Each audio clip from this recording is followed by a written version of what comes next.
बिस्मिल्लाहिर्रहमानिर्रहीम।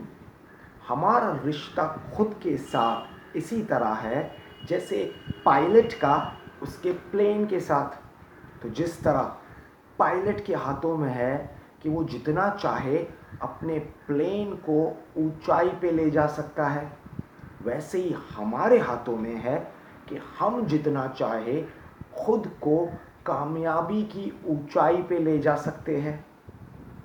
सेकेंडली, और ज़रूरी, इतना ही ज़रूरी है कि एक पायलट को अपने प्लेन के बारे में अप टू डेट नॉलेज होनी चाहिए।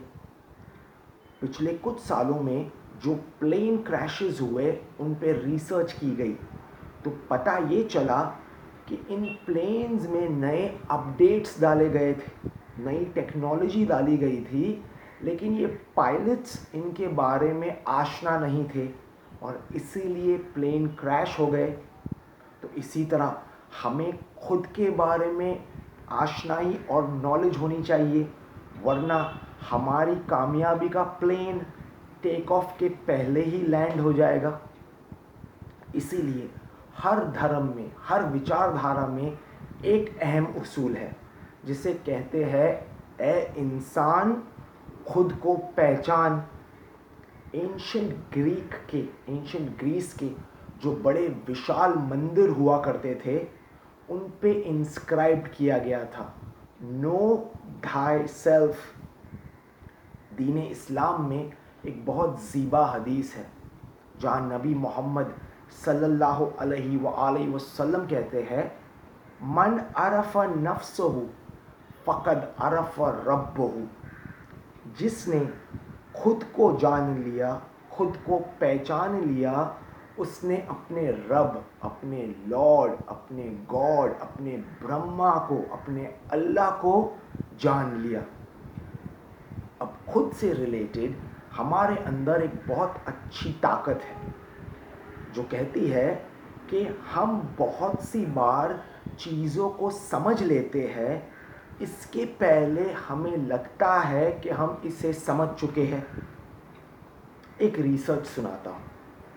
कनाडा के एक बहुत अच्छे जर्नलिस्ट और स्कॉलर है जिनका नाम है मैल्कम ग्लैडवेल।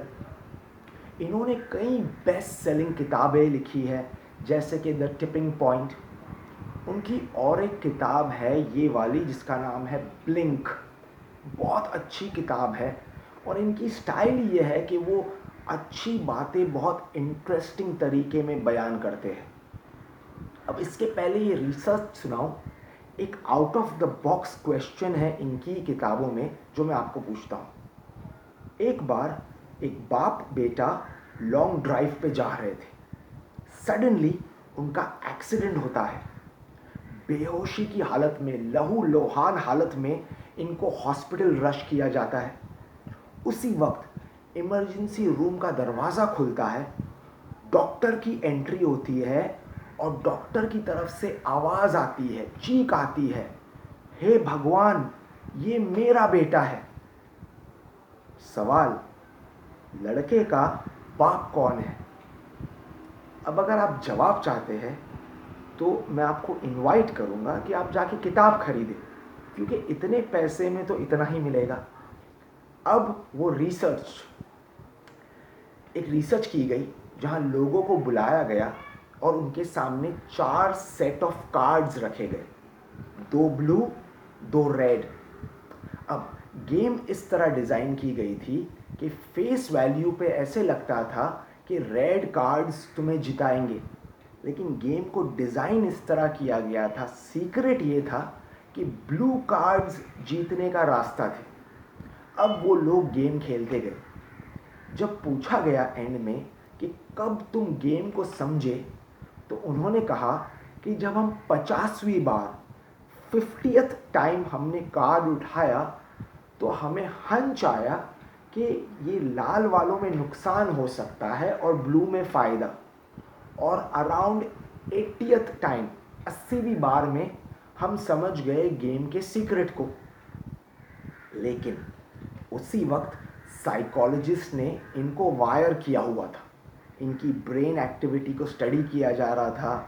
इनकी जो पाम्स के स्वेट ग्लैंड्स हैं, जब आप स्ट्रेस में हो तो पाम्स में से स्वेट निकलता है, उसकी मूवमेंट को स्टडी किया गया तो पता ये चला कि यही लोग जो कह रहे थे कि 50वीं बार उनको हंच आया, असली में जब वो 10वीं बार ही कार्ड उठा रहे थे, इनको इंटरनली हंच आ चुका था कि रेड कार्ड्स में नुकसान है और इनकी कॉन्शियस नॉलेज के बिगर ही ये सब कॉन्शियसली 10वीं बार के बाद इनका अटेंशन ब्लू कार्ड्स की प्रति ज़्यादा जा रहा था।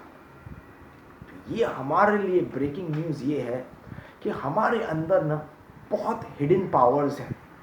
अब चाहे इन पावर्स को हिंदू धर्म कहे कि ये तुम्हारे अंदर की भगवानता या डिविनिटी है, इस्लाम इन्हें कहे कि नहीं ये तुम्हारे अंदर का कुन फयकून है, be and it will be है, साइकोलॉजी कहे कि ये तुम्हारे अंदर का जायंट है, स्लीपिंग जायंट है।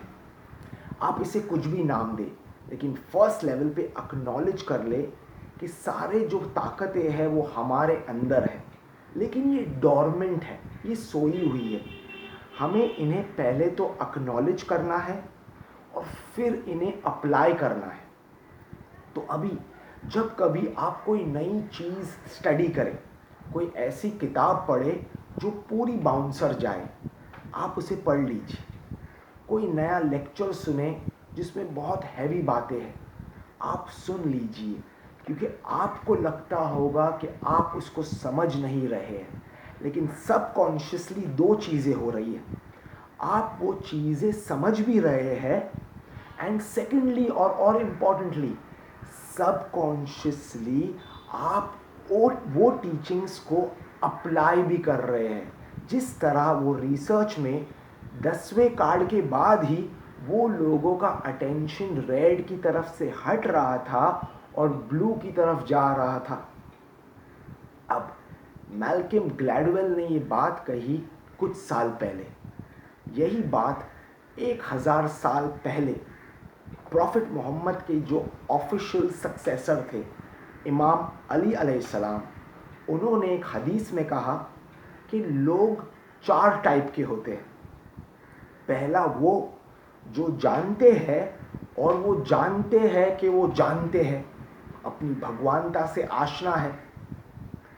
दूसरा वो जो जानते हैं लेकिन नहीं जानते हैं कि वो जानते हैं। तीसरे वो जो नहीं जानते हैं और जानते हैं कि वो नहीं जानते हैं।